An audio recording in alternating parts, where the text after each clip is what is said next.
essas vagas e trabalhando com a atenção básica para que não haja esse rastreamento. Então, tem todo um critério que a gente tem que estar junto com a associação, né, de urologia, a gente tem os serviços oncológicos, que a gente está tentando uma aproximação maior, até para fazer um treinamento e evitar que essas coisas aconteçam. Em relação ao Leonor, ele é de gestão estadual, então a gente não tem como intervir. Tá? E ele não se enquadra em nenhum tipo de regulação, nem da estadual, tá? Porque é um problema interno lá dele e nem tampouco a nível de município. Então, não tem nada oficial a oferta de serviços que eles têm. Não deveria nem estar falando isso aqui, mas, tá, mas já falei. Tá bom, só para entender, ele é um hospital que não é do Sistema Único de Saúde, é isso? Ele mas é estadual, gestão estadual. Tá, é gestão estadual. Então eu não tenho nem... Não, tudo bem. A gente não pode intervir. Não precisa defender, nem a senhora... Eu só queria avisar que nós convidamos o secretário estadual de saúde, foram convidados, todas as autoridades envolvidas com a área de saúde foram convidadas.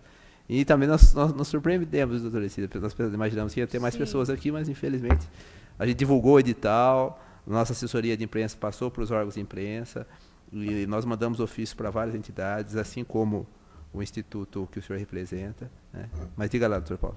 Eu divido essa surpresa. Eu, como doutora Etis Maltese, até comentei com a doutora Marisa, vamos cedo que vai lotar isso. É uma coisa tão importante, né? A gente até fica um pouco, não vou dizer desanimado, mas chocado com a falta do interesse maior, porque assim, eu cancelei tudo que tinha para fazer hoje para poder estar aqui. Mas eu entendo perfeitamente a sua angústia e a sua revolta com isso. O que eu queria colocar é que, e isso é natural da experiência humana, a gente sempre fica atento a esses problemas, e existem problemas do sistema. O sistema é longe de ser perfeito. O que eu acho que a doutora Maria Helena estava comentando, e nós estávamos comentando, é que, por exemplo, no rastreamento, no mutirão de uma mamografia, isso é um dado matemático.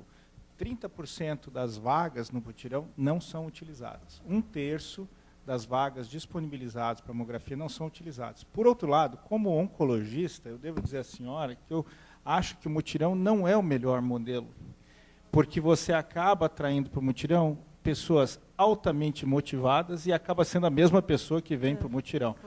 Então, por isso que a gente fala, e fizemos essa proposta à secretaria, que deveria se estudar a mudança do rastreamento oportunístico, ou seja, eu tenho mutirão, eu tenho mamógrafo, vou fazer, para o rastreamento populacional, na qual você identifica a mulher e manda um telegrama, uma carta dizendo, no dia do seu aniversário a senhora vai fazer o mamograma, ou no dia do seu aniversário a senhora vai fazer o Papa Nicolau.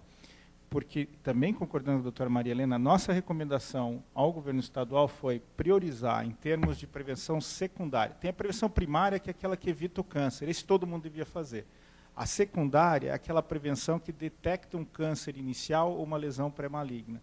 Essa nós recomendamos que fosse feito para mama, colo uterino, e no estado de São Paulo, isso não se aplica a outros estados, mas no estado de São Paulo, a segunda causa de morte por câncer, em mulheres é câncer de intestino, em homens câncer de intestino é o terceiro.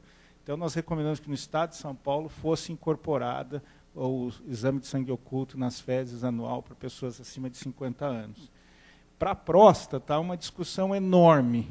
As associações de urologia favorecem a continuidade do PSA, mas a maior parte das instituições de medicina interna independente contraindicam, porque o número de câncer de próstata explodiu depois do PSA, e não houve nenhuma mudança em termos de mortalidade. O PSA acaba levando à detecção de um grande número de tumores que são clinicamente irrelevantes.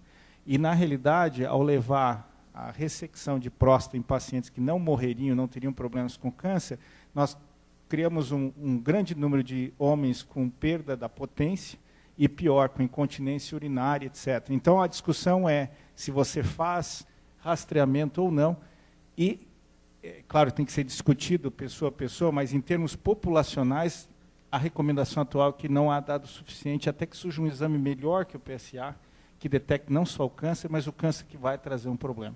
Não acho que isso justifique não ter urologista, porque se o indivíduo tem sintomatologia, ele precisa ser avaliado e não se justifica. E eu acho que a senhora tem razão, acho que precisa mais acesso. Eu só quis concordar com a doutora Maria Helena que eu acho que rastreamento não, mas atendimento imediato no caso de sintoma, sim. E volta ao que a gente discutiu, que não está previsto na lei, que é o tempo da demora da avaliação inicial. E essa a gente precisa trabalhar como sociedade, em todos os níveis, né? Isso tem que ser tripartite mesmo, e disponibilizar acesso do paciente que tem um sintoma, né?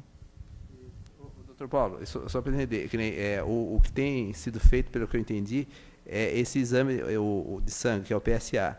Mas, e a consulta com o toque, isso é uma coisa que acompanha obrigatoriamente o PSA ou não necessariamente?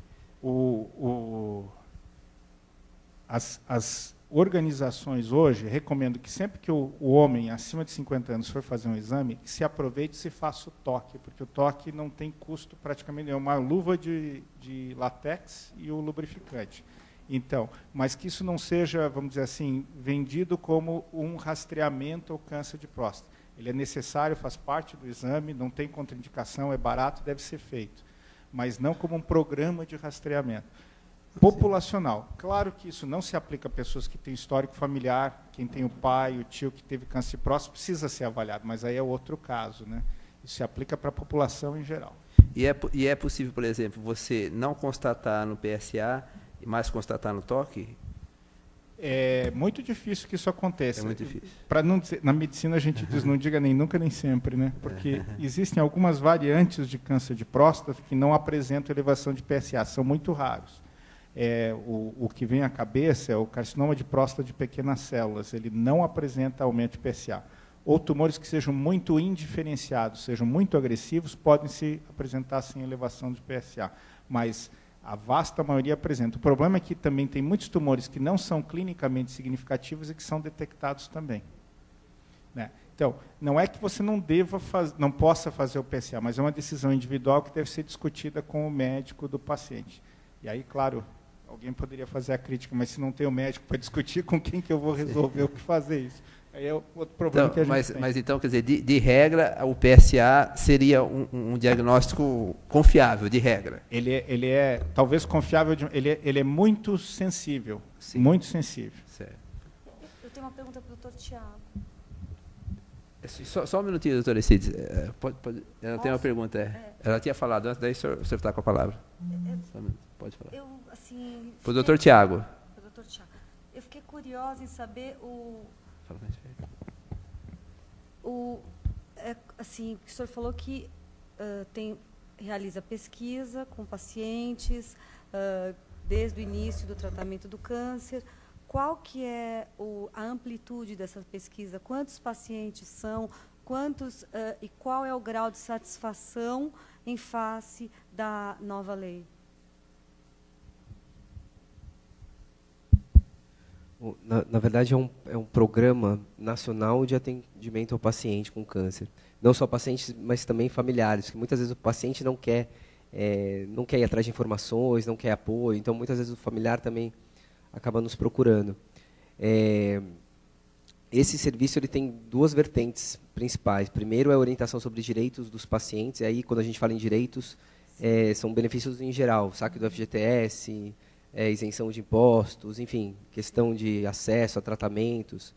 E a outra é sobre qualidade de vida, né? Como que o paciente deve se portar, como é que ele deve comer, se vale a pena fazer exercício físico, se não vale. Então, tem profissionais capacitados para poder orientar não só o paciente, mas o familiar. Agora, em relação, aproveitando esse espaço, esse contato com o paciente, a gente aproveita para, dos pacientes que aceitam fazer isso, a passar informações para que a gente possa ter aí um levantamento, um banco de dados, e que a partir desse banco de dados a gente possa também tentar trabalhar com o aprimoramento de políticas públicas, né? Então, a gente tem tentado levantar essa demora no acesso ao diagnóstico, quanto tempo que ele demorou para chegar até o momento do diagnóstico, questão de falta de acesso a tratamentos, a gente vê uma dificuldade muito grande para ter acesso à radioterapia, por exemplo. É um problema muito grave, principalmente em outras regiões aí do país. E E, além disso, tem também um programa de Fale Conosco, via e-mail, mas aí a gente procurou assim, democratizar esse atendimento criando esse 0800, né? Porque aí você pega pessoas que não têm acesso à internet, etc. E tal. Aproximadamente umas 600 pessoas já nos procuraram pelo 0800. Reclamando. Depois, Reclamando. não só reclamando, mas com dúvidas, né? Tem até gente que elogia alguns centros de saúde. Aproveitar que o Paulo está aqui, o ICESP, por exemplo, é um centro bastante elogiado, poucas pessoas criticam o atendimento lá, até porque tem toda uma preocupação com humanização, enfim. São Paulo é o principal estado em que as pessoas entram em contato. Se você vai mais para o norte, poucas pessoas têm acesso a informações, né, e o problema lá é muito maior. Quando chegam até nós, é porque realmente já estão num momento quase catastrófico. Mas se você pegar pelo número, é interessante fazer essa avaliação, né, pela base populacional. São Paulo, esse eixo sudeste, Rio, São Paulo, sul, enfim, você tem uma concentração maior de pessoas que procuram informações, que são mais capacitadas para ir atrás dos seus direitos, enfim.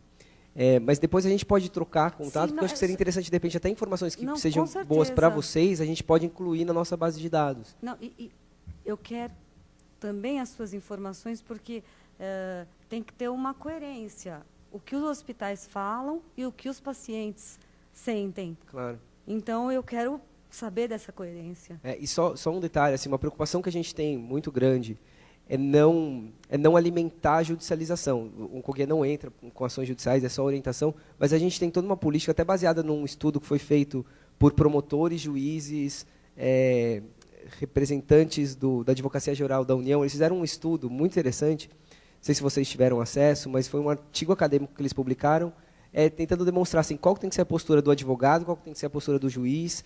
Tentaram chegar a um consenso. É muito interessante que eles propõem aí toda uma série de orientação e uma ação extrajudicial, né, de procurar ouvidorias, procurar centros que tentam resolver o problema do paciente administrativamente antes de entrar com a ação. Em alguns casos, eles falam assim, olha, nessa situação, exemplo, é um tratamento que está em protocolo, que tem que constar, que tem que estar lá no centro de dispensação de medicamentos, e não está, porque houve falha de licitação, enfim. É uma falha clara nesse aspecto. Nesse ponto não tem muito o que fazer, vai procurar a Defensoria Pública. Já outras situações, você tem que ter mais cuidado, né? Por exemplo, tratamentos que não constam em protocolos clínicos de diretrizes terapêuticas, tratamentos que não têm registros na Anvisa, isso até para a própria segurança do paciente. A gente tem tentado tomar esse cuidado na hora de orientar, para que, às vezes, uma reportagem que saia na mídia não seja tão sedutora, assim, a ponto do paciente ir atrás de uma coisa que vai ser pior do que melhor para ele. Obrigada, doutor. Pois não, doutora Etílides, está com a palavra. Bom, eu queria fazer alguns reparos às colocações e à preocupação que está, porque está visto que aquilo que eu enfatizei no início da nossa fala é de que nós estamos num momento até inoportuno, porque tudo que está sendo feito agora devia ser feito antes dessa legislação, porque nós vamos entrar provavelmente numa área de tumulto, porque vamos tentar oferecer o que não podemos. Essa história de 60 dias, eu fico surpreso com a relação de prefeituras que você apresentou, todas afirmando que cumpre 60 dias, é de admirar. Agora, nós precisamos criar um mecanismo de que haja uma sensibilidade do Sistema Único de Saúde, sobretudo, da integração dos vários níveis, porque o que existe é uma omissão, porque o recurso que vem é federal, só pode ser usado ele, e os estados, diferente do estado de São Paulo, faça-se justiça, embora o que acredito que existe aqui é uma desproporção na divisão da verba, na distribuição de áreas, mas aqui o governo estadual tem tomado uma posição de colaborar no aporte de recursos, mas isso não acontece pelo Brasil afora. Para que se prepare mão de obra, que se prepare condições de que se possa praticar tudo o que se está pregando. Dentro do que Paulo falou, por exemplo, do câncer de colo do útero, há uma coisa tão singela, quando se fala em Papa Nicolau, não é necessária essa eternidade da mulher estar fazendo todo ano, indefinidamente, o Papa Nicolau. Se ela faz 2 anos seguidos e é negativo para células neoplásicas malignas, automaticamente ela pode fazer de 3 em 3 anos. O câncer não acontece da noite para o dia, ele tem um processo evolutivo e esse período é perfeitamente compatível. Quanto a nós, homens, é preciso desmistificar, quando Paulo falou no PSA, a procura do PSA é também a fuga de comprometer a masculinidade. O toque retal ainda é um tabu. É preciso se sair para dizer que ele só agrada, só vicia em quem tem tendência. Isso não é um convite à prática do coito anal, digamos assim. Então, são coisas mínimas no dia a dia que precisam ser vistas, analisadas como rede, como uma integração nas várias áreas. Até porque, quando se fala em verba, quando se fala em recurso, nada vai resolver até o momento em que se pense o papel das entidades filantrópicas, distinguindo o que ocorre no momento. Porque as entidades filantrópicas não surgiram para enaltecer a vaidade dos que a idealizaram. Elas surgiram por uma necessidade social e elas vieram para suprir o órgão estatal, onde ele não tem a competência, na maioria das vezes, nem a versatilidade que tem uma entidade privada. Essas duas coisas somadas agilizam muito este processo. E isto só vai ser resolvido quando se acabar de pagar a instituição filantrópica por procedimento. Fingir que está pagando e a entidade fingir que está recebendo. Porque ela nunca, o poder público vai pagar o preço real de um exame. Então, isso tem que ser feito um processo para se subsidiar um percentual para que o resto ela vá buscar na comunidade, senão ela se transforma num órgão estatal. E na área câncer, assim como está acontecendo em São Paulo, com os números que Paulo apresentou, que provavelmente o câncer de colo aqui está escondido atrás de outros cânceres diante da realidade, que é fruto de trabalho de homens aqui, como Sampaio Góes e tantos outros, que fizeram durante tempo movimentos muito grandes na detecção precoce de lesões precursoras de câncer, detecção precoce de câncer de colo do útero, que os resultados estão se fazendo hoje. Isso não se faz da noite para o dia. Então, são coisas elementares que deveriam ter sido analisadas com muito cuidado antes desta regulamentação. Que a regulamentação, provavelmente, ela como está, no momento que está, não veio para resolver, ela veio para confundir. A grande expectativa, por uma questão de justiça a se fazer, é essa adesão do Ministério Público à saúde. Porque até bem pouco tempo isso era um pouco utópico. Hoje, a presença do Ministério Público cria uma responsabilidade maior, uma expectativa maior de participação dos próprios gestores. Então, que isto cresça, ao invés de se castrar, como se pretende agora, o papel do Ministério Público nessas ações, que isso cresça, porque é uma importância muito grande para que se possa agilizar esse processo na ponta. Sem isto, com certeza, nós vamos ter legislação, regulamentação, portaria sobre portaria, e não vamos sair do lugar. Infelizmente, a falta de conceito produtivo e integrado das várias áreas na área câncer concorre para isso que nós estamos vendo e que provavelmente vai continuar se não tivermos uma oportunidade de minorar o que está escrito, para que possa realmente funcionar como se espera. Obrigado, doutor Aristides, pela sua intervenção. Eu não sei se mais alguém quer fazer uso da palavra. Mas eu queria agradecer a presença de todos. Foi muito importante, embora o público tenha sido pequeno, foi muito importante. Tudo o que foi dito aqui está gravado, vai instruir o inquérito civil público. Nós vamos disponibilizar isso na nossa página na internet, né? E o resultado e as informações que foram aqui passadas serão de suma importância para as próximas providências que nós vamos adotar, tanto nesse inquérito que foi aberto especificamente em relação a essa lei, quanto em vários outros que a doutora Adriana, que atua mais especificamente na área da saúde, também tem lá no seu ofício. E espero poder contar com vocês em outras oportunidades e, eventualmente, a gente está eventualmente conversando aí, né, através desses procedimentos que nós instauramos, para tentar buscar essa solução. A gente tem que sempre tentar buscar essa solução na linha do que o Dr. Paulo falou aqui, de tentar conversar, de tentar sensibilizar os órgãos. Porque também ir para o judiciário não é uma via muito, digamos assim, de muito sucesso. Mas a gente não descarta essa via. Quando for possível, é a última via, é a última coisa que a gente pode fazer. Mas eu acho que essa questão de trabalhar, de buscar sensibilizar os gestores públicos, né, dos gestores públicos verificarem que o Ministério Público está atento a isso e que não é por decreto que se resolve os problemas. Os problemas se resolvem com trabalho, com investimento, com boa vontade, com competência, com melhor organização. E é isso que a gente pretende contribuir também. O Ministério Público não é a tábua de salvação de nada. O ideal seria que a gestão pública funcionasse adequadamente sem a intervenção do Ministério Público. Mas, dentro das possibilidades, nós poderíamos aí tentar fazer alguma coisa. Eu agradeço mais uma vez a presença de todos. Dou por encerrada a audiência.